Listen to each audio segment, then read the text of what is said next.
বাঙালি খানায় সবাইকে স্বাগত জানাই। আপনারা তো অনেকভাবে বাঁধাকপি রান্না করে খেয়েছেন, একবার আমার মতন করে সহজ পদ্ধতিতে আপনিও শিখে নিতে পারবেন ছোট ছোট টিপস সহ। তবে এতটাই সুস্বাদু হয়েছিল খেতে, আপনি একবার রান্না করলে বারবার রান্না করবেন।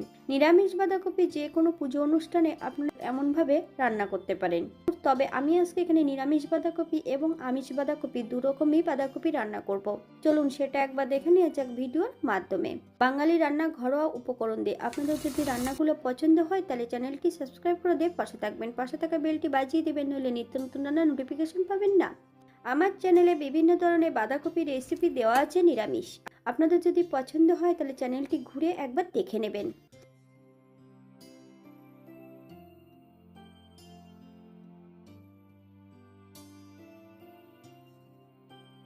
আজকে রান্না করব কৃষ্ণনগরের বাঁধাকপি। তবে কৃষ্ণনগরের বাঁধাকপি আমার বাড়িতে কিভাবে এলো সে গল্প নাই থাক। আমি এখানে বাঁধাকপি দুটো কেটে নেব। বেশ সরু করে কেটে নিতে হবে। আমি কিন্তু বাঁধাকপি দিয়ে দুটো রেসিপি তৈরি করব। আবারও এক টুকরো রেখে দেব।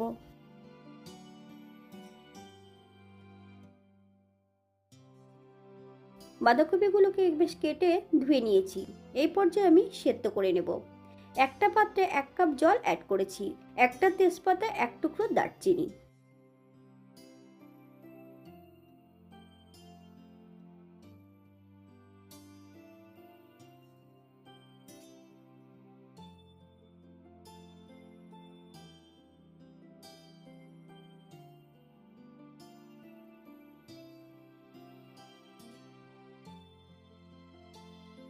বাঁধাকপিগুলো সেদ্ধ হয়ে গেছে।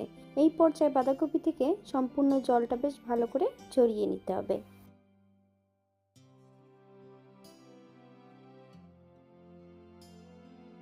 একটা কড়াইতে বেশ কিছুটা সাদা তেল অ্যাড করব। লবণ হলুদ দিয়ে বেশ কিছুটা আলু ভেজে নেব।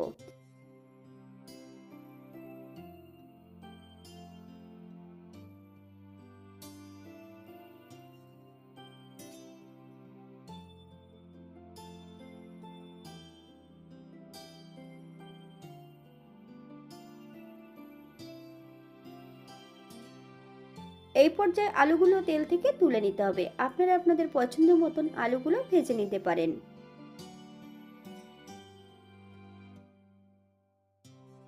অপর দিক থেকে একটা কড়াইতে বেশ কিছুটা সরষের তেল অ্যাড করব। ফোড়নে রেখেছি সাদা জিরে। ফোড়ন থেকে সুগন্ধ বেরোলে বেশ কিছুটা টমেটো অ্যাড করব। আপনারা যদি পছন্দ করেন তাহলে পরিমাণে বাড়িয়ে দিতে পারেন। হাফ চামচ লবণ। টমেটোগুলোকে বেশ ভালো করে ভেজে নিতে হবে। এই পর্যায়ে অ্যাড করব বেশ কিছুটা বাটা মশলা। আদা, জিরে, ধনে একই সঙ্গে বেটে রেখেছি সম্পূর্ণ বাটা মশলাটা অ্যাড করব। হাফ চামচ হলুদ গুঁড়ো। মশলা দেওয়া বাটি থেকে এই পর্যায়ে বেশ কিছুটা জল অ্যাড করব। মশলাটা বেশ ভালো করে কষিয়ে নিতে হবে, অথবা মশলা থেকে যতক্ষণ তেল না ছাড়বে ততক্ষণ বেশ ভালো করে মশলাটা কষিয়ে নিতে হবে।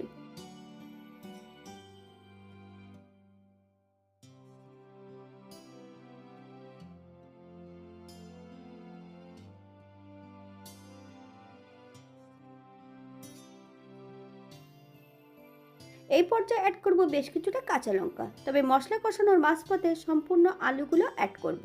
মশলা কষানোর মাঝপথে যদি আলুগুলো অ্যাড করা হয় তাহলে আলুটা কিন্তু অনেকটাই সেদ্ধ হয়ে যাবে।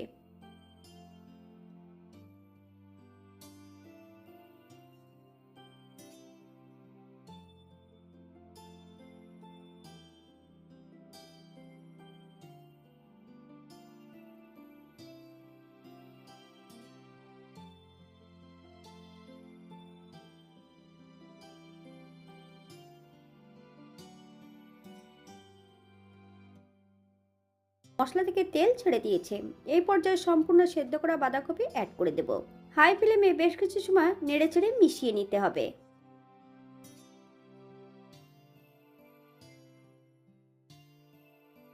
আপনারা একবার স্ক্রিনের দিকে ফলো করবেন।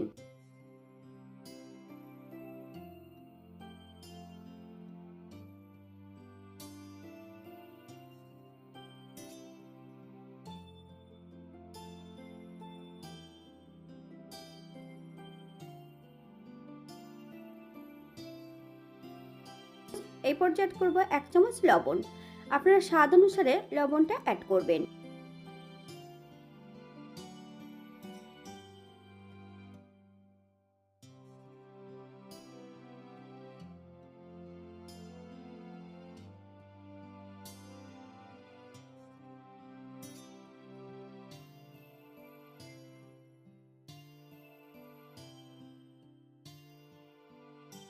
7 থেকে 8 মিনিট মিডিয়াম আঁচে ঢাকা দিয়ে রেখে দেব, যাতে বাঁধাকপি ও আলুগুলো সেদ্ধ হয়ে যায়।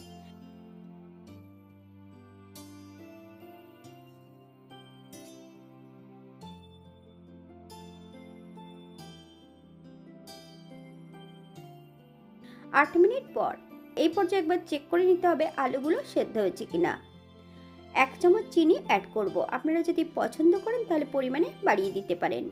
তবে চিনি অ্যাড করার পর কিন্তু হাই ফ্লেমে বেশ কিছু সময় রান্না করে নিতে হবে। এই পর্যায়ে অ্যাড করব 1 চামচ গরম মশলা বাটা। আপনারা যদি পছন্দ করেন তাহলে পরিমাণে বাড়িয়ে দিতে পারেন।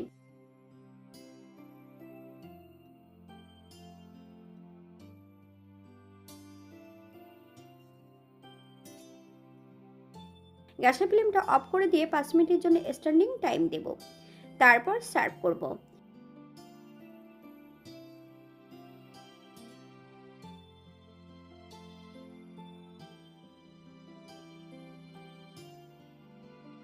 এটা দেখতে যেমন ভারী সুন্দর হচ্ছে, এটা লুচি পরোটা সবকিছুর সঙ্গে কিন্তু অসম্ভব ভালো লাগবে। আপনারা যে কোনো নিরামিষের দিন এটা বানাতে পারেন।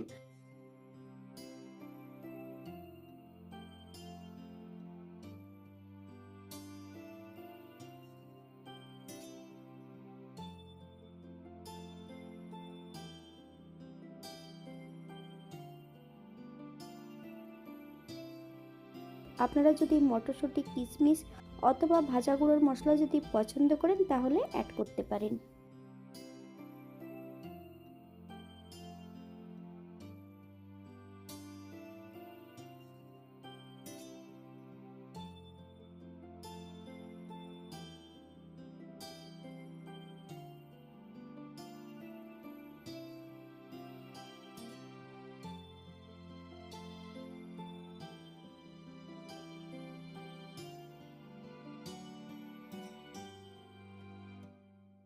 আজকের দ্বিতীয় রান্না মাছের মাথা দিয়ে বাঁধাকপির তরকারি।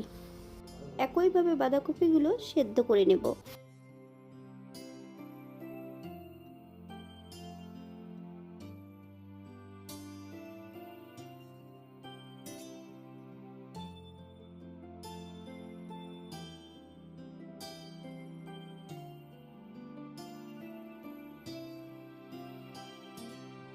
পর্যায়ে বেশ কিছুটা মাছের মাথা আমি ভেজে নেব।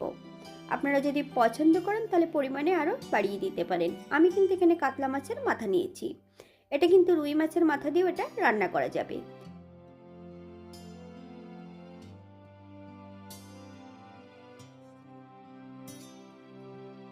যারা পেঁয়াজ রসুন পছন্দ করেন তারা অবশ্যই পেঁয়াজ রসুন অ্যাড করতে পারেন। আমি কিন্তু এই রান্নাটিতে কোনো পেঁয়াজ রসুন অ্যাড করব না, শুধু বাটা মশলা দিয়ে কিন্তু আমি রান্না করব। এই পর্যায়ে মাছের মাথাগুলো তেল থেকে তুলে নেব। আপনারা এর থেকে কম বেশি ভেজে নিতে পারেন। একই তেলে আমি বেশ কিছুটা আলু ভেজে নেব, তবে আলুগুলো একটু বড় বড় করে কেটে নিয়েছি। আপনারা এর থেকে ছোট বড় করে আলুগুলো কেটে নিতে পারেন।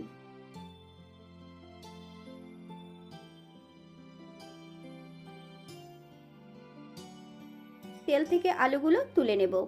আপনারা এর থেকে কম বেশি ভেজে নিতে পারেন।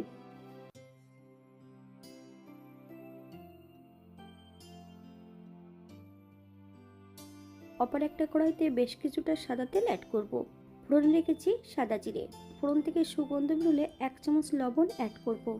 বেশ কিছুটা টমেটো আর 4টে কাঁচা লঙ্কা ফালি দিয়ে অ্যাড করেছি। আপনারা যদি ঝাল পছন্দ করেন তাহলে পরিমাণে বাড়িয়ে দিতে পারেন।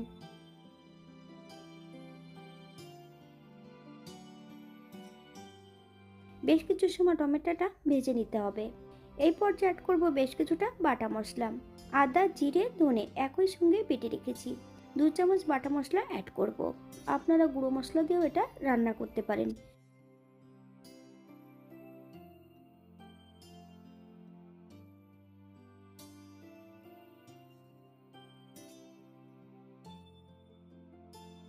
পর্যায়ে অ্যাড করব 1 চামচ শুকনো লঙ্কা বাটা, 1 চামচ হলুদ গুঁড়ো। মশলাটা বেশ ভালো করে ভেজে নিতে হবে।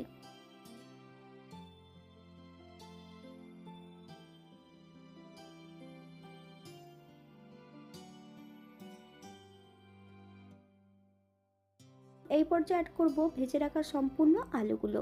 আলু ও মশলা সহ বেশ ভালো করে কষিয়ে নিতে হবে।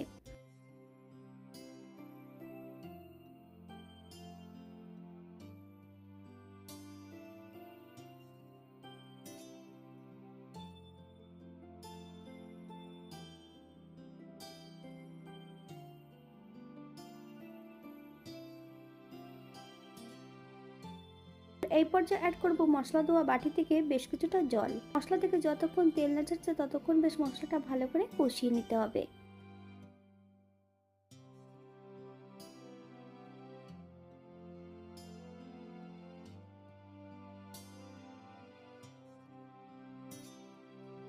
বেশ কিছুটা মটরশুঁটি, আমি মটরশুঁটিগুলো কিন্তু গরম জলে ভাপিয়ে নিয়ে অ্যাড করেছি।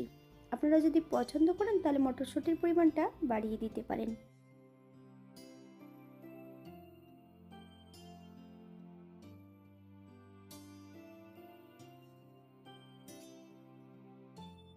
অ্যাড করব সম্পূর্ণ মাছের মাথাগুলো। মাছের মাথাগুলো একটু ভারী কিছু দিয়ে ভেঙে দিতে হবে। বেশ ভালো করে মশলা সহ মাছের মাথা দিয়ে কষিয়ে নেব।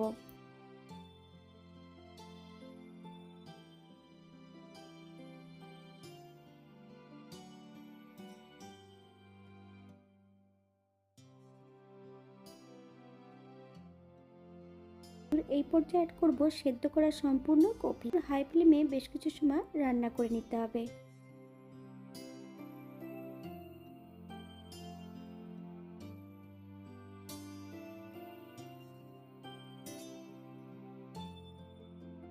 এই পর্যায়ে অ্যাড করব 1 চামচ লবণ। আপনারা স্বাদ অনুসারে লবণ অ্যাড করবেন।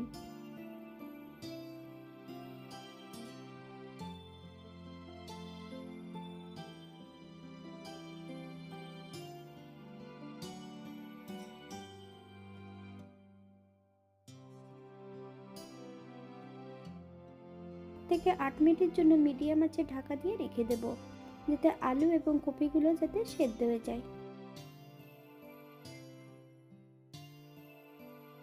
8 মিনিট পর এই পর্যায়ে একবার চেক করে নিতে হবে আলুগুলো সেদ্ধ হয়েছে কিনা। 1 চামচ চিনি অ্যাড করব। আপনারা যদি পছন্দ করেন তাহলে পরিমাণে বাড়িয়ে দিতে পারেন। আর চিনি অ্যাড করার পর বেশ কিছু সময় হাই ফ্লেমে রান্না করে নিতে হবে।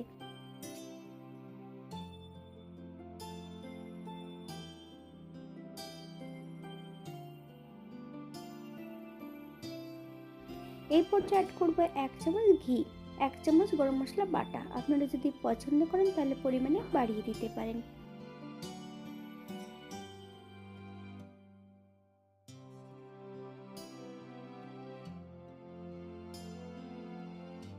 5 মিনিটের জন্য স্ট্যান্ডিং টাইম দেব, তারপর সার্ভ করব।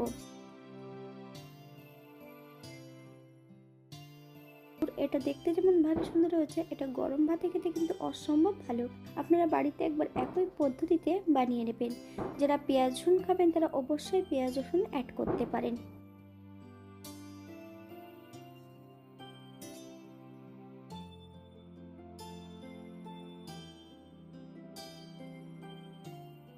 আজকের ভিডিওটি এই পর্যন্ত। সবাই সুস্থ থাকবেন, ভালো থাকবেন। অন্যদিন নতুন রেসিপি নিয়ে আপনাদের সামনে আবার আমি হাজির হব। নতুন ও পুরনো সকল বন্ধুদের অসংখ্য ধন্যবাদ ভিডিওটি দেখার জন্য। হাতে যদি সময় থাকে তাহলে একটা লাইক, কমেন্ট, শেয়ার করবেন।